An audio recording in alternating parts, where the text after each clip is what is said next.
First, to those stranded passengers in the rush to get out while they can, because the volcano in Iceland is at it again, spewing more dangerous ash into the sky. CBS News correspondent Elizabeth Palmer is in London with the very latest. Liz, good morning.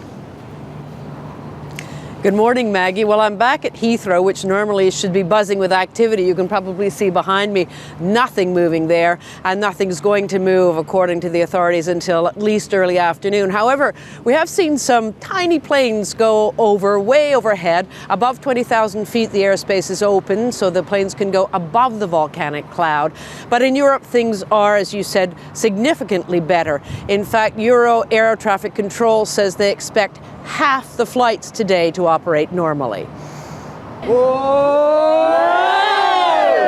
It started last night when these students stranded in Newark, New Jersey, learned their flight to Germany would be taking off. I'm so happy to go back.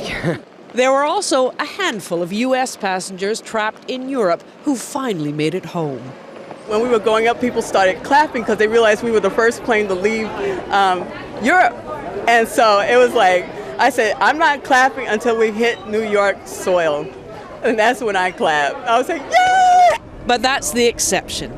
Frustration and disappointment are the rule as tens of thousands of people remain grounded, including 40,000 Americans stuck in the UK, which has been hardest hit by the flight closure.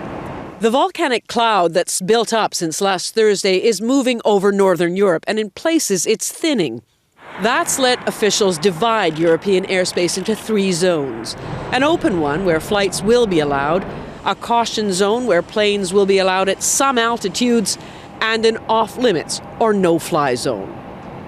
Meanwhile, the volcano in Iceland is still erupting, although there may be a glimmer of hope in that it appears to be spewing more lava now and less ash.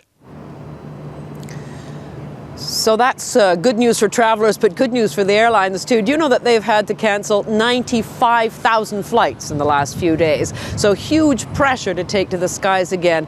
But of course, safety has got to come first in a situation like this. Maggie? Yes, it can't be premature. Liz Palmer in London, thank you.